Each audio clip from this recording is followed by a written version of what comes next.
everyone, I'm Marina. Welcome back to my channel. Today is Wednesday, November 27th, I believe. It is the day before Thanksgiving here in the United States.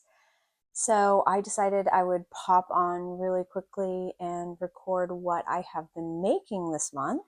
I think it's about 4 weeks since the last time I recorded, so I figured I would do that because I have been really busy making, of course, this whole month.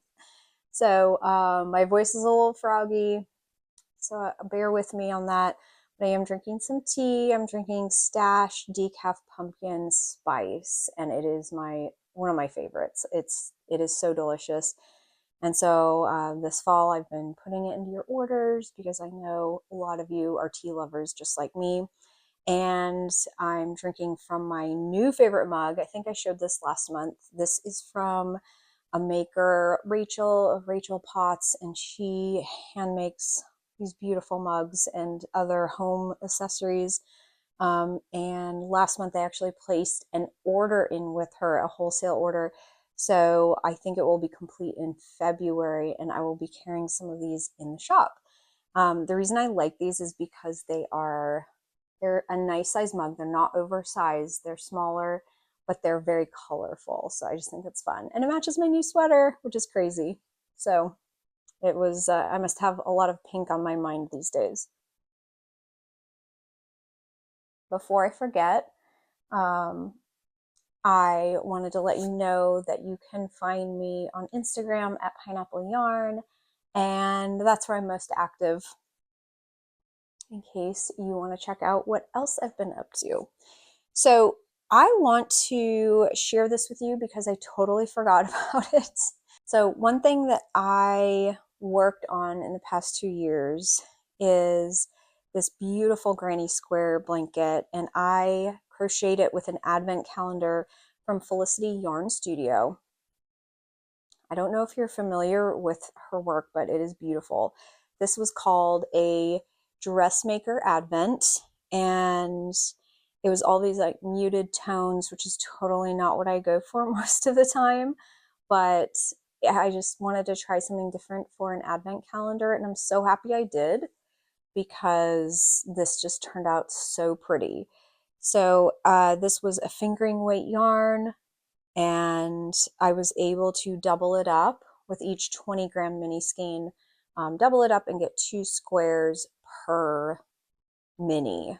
So this blanket is probably 8 by 6, I would think, which is 48 squares. And then what I did is I used the join as you go method, which is what I've been doing with my current granny square blanket.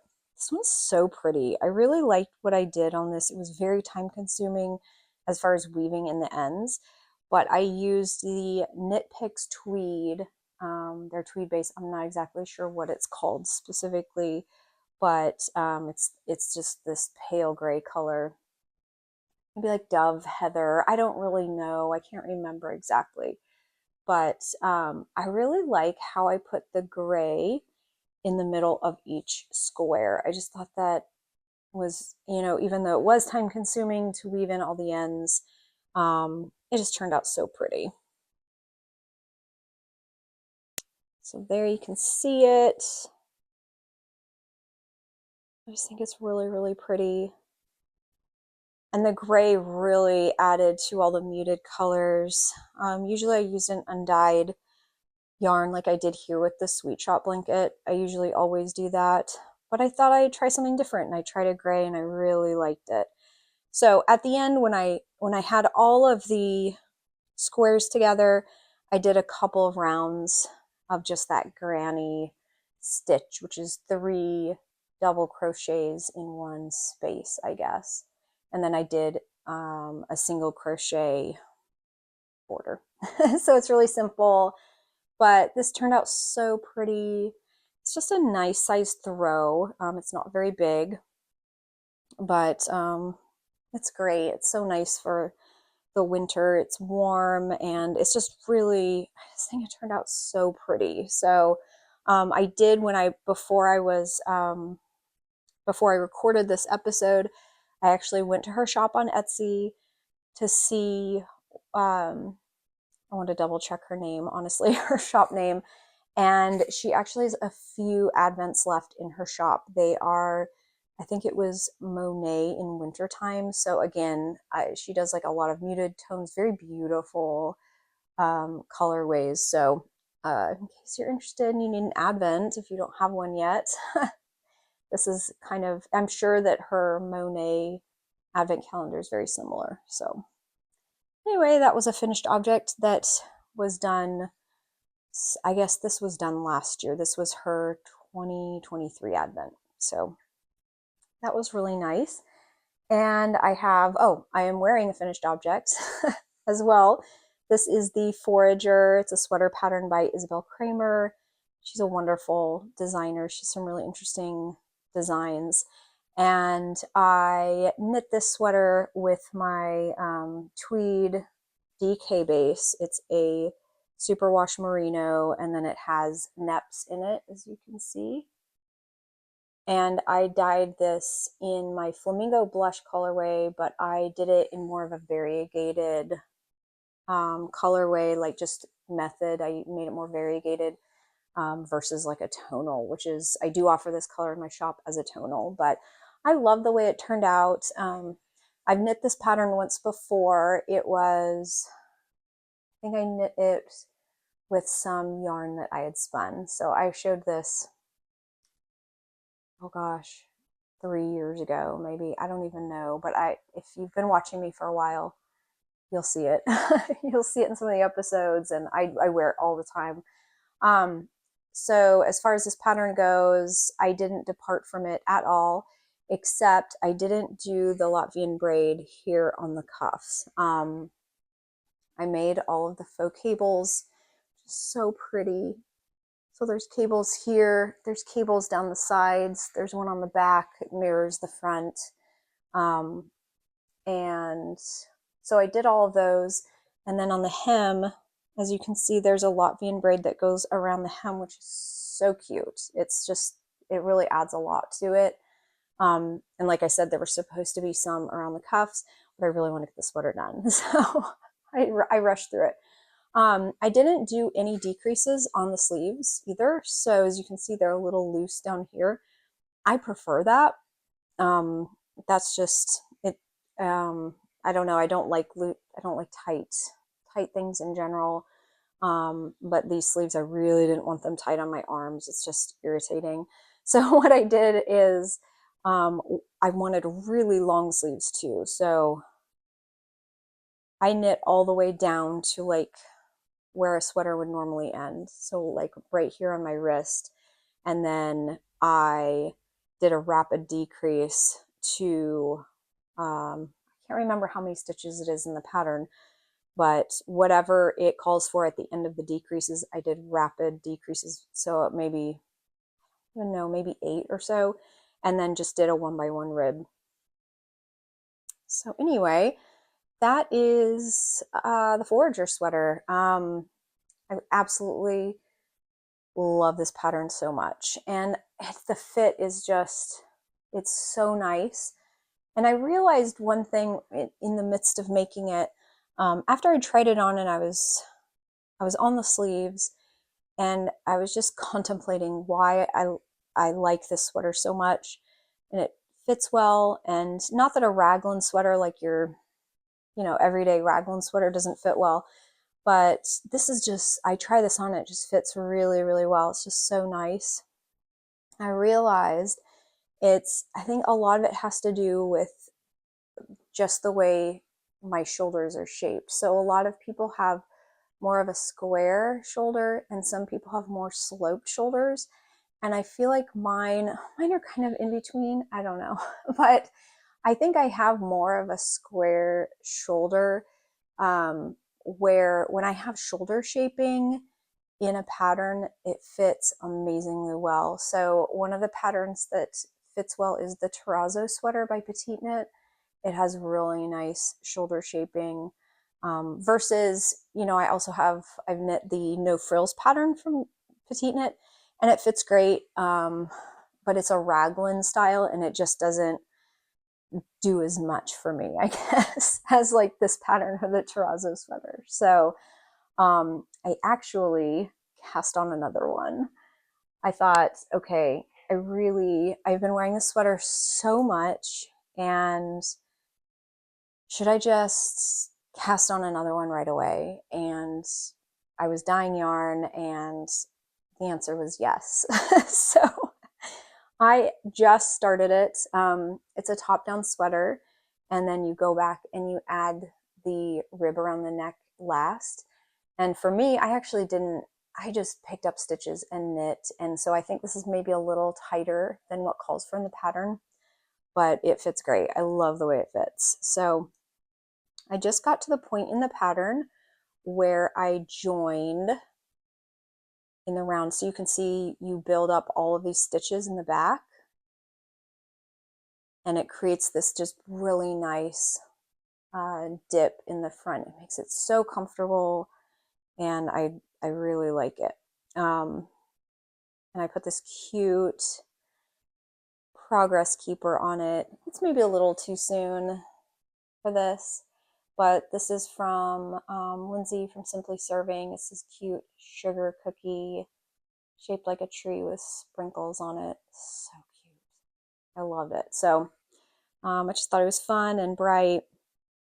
We have a massive amount of cold weather coming here in the next few days.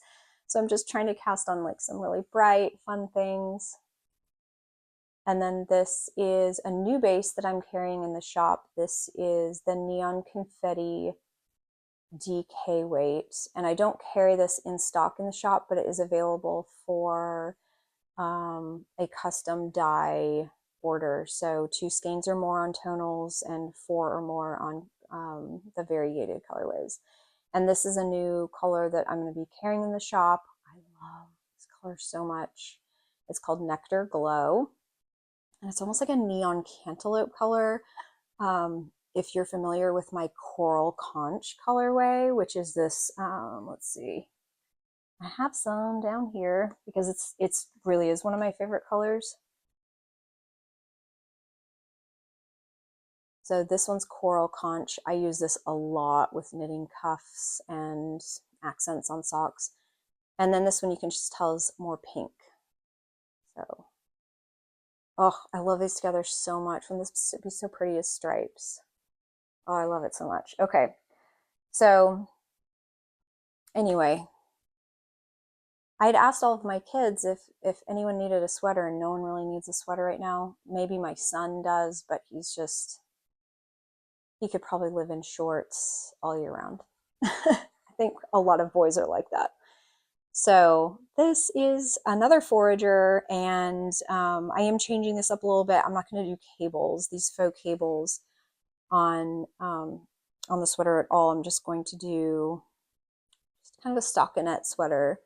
I just thought I would change it up a little bit. So yay, that's a nice new cast on. I'm excited for that. So I have a few more finished objects. I was able to finish 3 pairs of socks this month, and I used the same technique on all of them. I hand cranked the body of the sock, and then I went ahead and grafted the toes, closed, and then added a hand knit cuff on the top. And I really like this technique just because I do like having some kind of project to have to do by hand. So all of these yarns are by Tia's Terrific Threads. Her colorways are just so pretty. They're all self-striping. And this one is called Fiber Filled Fall. And I think I showed this on my last episode that was all the socks, like so many pairs of socks. And I think I'd messed up on a sock and I had to reknit it. So yeah, so this is just so pretty. I really liked all these colors together, especially like this light pink, this beige. And all of these socks, I did a 60 stitch cylinder. I did 70 rounds for the leg, a short row heel, and then I think I did 55 for the foot. And that turned out a really good length for me. And then I picked up and knit 2x2 rib for the cuff, about 15 rounds on that. So this accent color I just happen to have, it was very similar to this plum, and I dyed this a long time ago. I have no idea what colorway it is. It's not one I carry in the shop anymore. And these beautiful sock blockers they were made by Marcia from Knitting Left, and I don't think that she makes anymore. I don't think her shop is open anymore. But she was just inland from me here in South Carolina, so it was really cool to purchase these from someone local. And then this is the next socks that I made. These are the colorway Pumpkin Patch, and I just think they turned out so pretty. I really love this kind of like pinky orchid color in them, along with all of the other more traditional fall colors. And then I added, again, the 15 round cuff hand knits, and this is Coral Conch, the colorway I just showed. So it's kind of fun with a little pop of neon on the top. And then my last pair of socks is the colorway Spooktober. I think that's Spooktober. This was the October 2024 colorway from Tia's Terrific Threads. And I think they turned out really pretty. So they're just a really fun mix of magenta and royal purple and a couple different greens and oranges and blacks. So it's very October, kind of Halloween-y color, but not too Halloween. I don't know, I just think they're really fun. Hi everyone, future me here. As I am editing this video, I realized that my microphone went out in the middle of recording, of course. So I think what I am going to do is just basically do a voiceover for the rest of this video so I don't have to start over, because my voice is kind of leaving me right now. But what I was saying with these socks is I really liked the colors. I love the mint green stripe, and I used Coral Conch, which is one of my colorways, one of my tonals, for the accent. So I was really happy to have knitted all of these socks this month, and I cannot wait to wear them. It's going to be really great. My next project is a hipster hat. This is a pattern that I absolutely love. It is from Petite Knit. I have made so many of them, maybe even like 6, 8. I can't even remember. So I like to have something on the go. I've been cranking socks on my Earl Bacher Gearhart Speedster, which is what I forgot to mention earlier. But this hipster hat is just so great. It's a 2x2 rib. It's knit on a US 4, which is a 3.5mm needle. And I am using a colorway from my stash that was already caked up. That's why I chose it. And it's a DK weight, and it's a one of a kind colorway that I dyed from Pineapple Yarn. It's very similar to my Cloud 9 colorway, just with a few speckles, a little more variegated. So my plan with this hat is to knit it, and I will probably put it in my gift stash. I like to keep a few items for gifts. I don't know if y'all do that. Do y'all do that? Have like a little gift stash box that you can just pull out of and gift. I think it's a really nice idea. So I think this will probably go in that box, and I have had a few hipster hats in that box because they make really nice gifts. They are stretchy, you can fold them up. uh, in the brim, you can fold it up so it fits all different ages. And one thing I actually forgot to mention here when I was talking about this is I make the largest size. So there's several sizes in this pattern. I knit the largest size so I can use up as much yarn as possible. And then if a child is wearing it or someone with a smaller head, it's actually really nice. You can just flip up the brim and it fits well. So the last project I have to share with you is this beautiful, I guess like a lap robe or a prayer shawl. And I joined a group that knits and crochets lap robes and prayer shawls for people who are in need of physical comfort as well as emotional and spiritual comfort. And it's just been a very interesting process because, I mean, for several reasons. First of all, I usually knit socks or a sweater or a blanket. I have one of those things on the go all the time. It's been quite a while since I've knit just a shawl. So that's interesting. The second thing is that, and I guess, the most noticeable is that this group requires you to use acrylic yarn.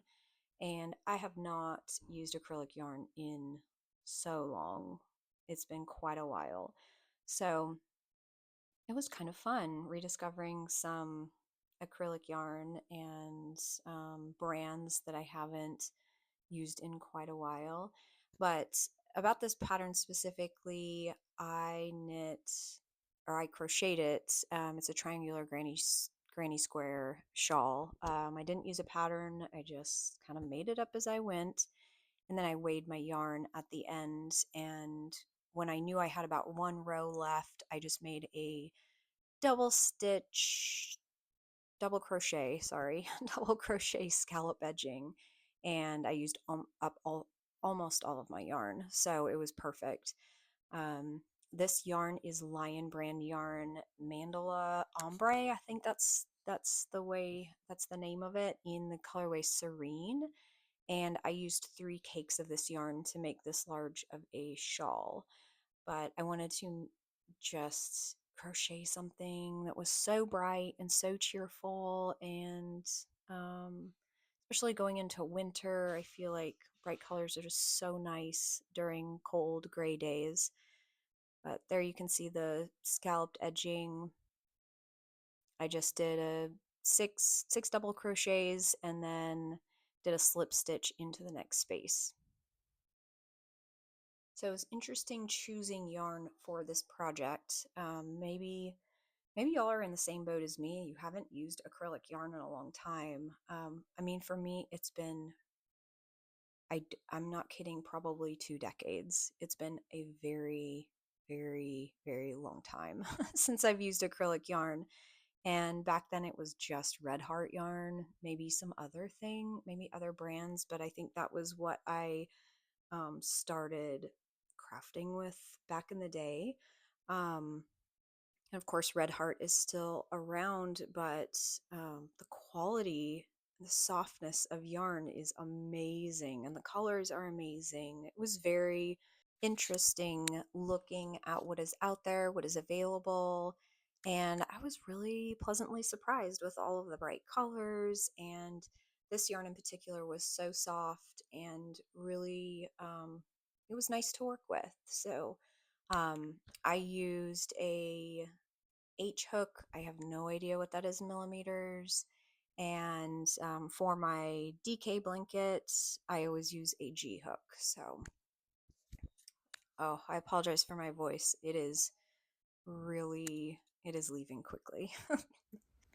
Hey everyone, it's me. I'm doing the voiceover for my podcast that lost its sound.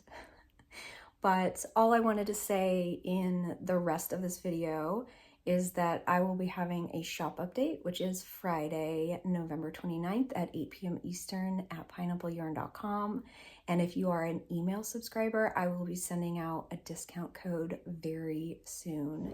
So that's gonna be really fun, and it's the largest update I've ever done. So that's really exciting. I've been working really, really hard on it. Everything is so beautiful. Lots of new colorways, gradient sets, sock sets. So if you're interested, check those things out. And yeah, thank you so much for watching, and I hope you're doing really well. If this goes up before Thanksgiving, I hope you have a wonderful Thanksgiving if you're in the US. And until then, until next time, I hope you are doing really well.